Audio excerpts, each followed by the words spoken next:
भारतातील सर्वात जास्त लांबीचा उड्डाणपूल आपल्या महाराष्ट्रामध्ये पुण्यामध्ये तयार होणार आहे। याच्याबद्दलच आपण माहिती पाहूया। तर बघा, जो भारतातला सर्वात जास्त लांबीचा उड्डाणपूल जो आहे तो पुण्यातील खराडी ते रांजणगाव यांच्या दरम्यान तयार केला जाणार आहे।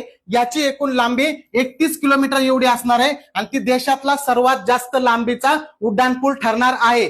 हा जो उड्डाणपूल आहे हा पुणे ते अहिल्यानगर यांच्या दरम्यान जो एलिव्हेटेड कॉरिडॉर बनवला जात आहे त्याचा एक भाग असणार आहे।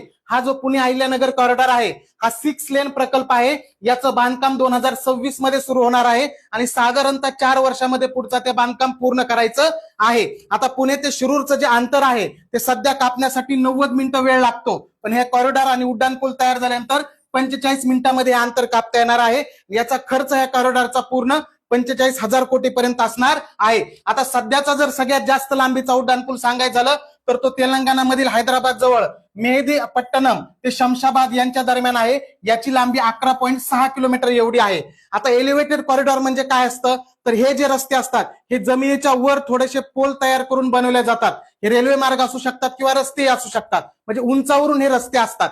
आणि बांधकाम याचं जे आहे त्याचं बांधकाम महाराष्ट्र राज्य पायाभूत सुविधा विकास महामंडळ जे आहे त्यांच्या मार्फत केलं जाणार आहे। अशा पद्धतीने ज्या चालू घडामोडीच्या दररोजच्या अपडेट असतात त्या आपण आपल्या महाराष्ट्र अकॅडमीवर PDF स्वरूपात सर्वांसाठी मोफत उपलब्ध करून देत असतो। त्यामुळे आपलं जे महाराष्ट्र अकॅडमीचं ऍप आहे ते सर्वांनी डाउनलोड करा। तसंच मागच्या 3 महिन्याच्या चालू घडामोडीसाठी आपण करंट एक्सप्रेस तिमाही हे पुस्तक आणलेलं आहे। सर्वच परीक्षेसाठी हे पुस्तक अतिशय उपयुक्त ठरणार आहे। नक्की सर्वांनी हे पुस्तक खरेदी करा।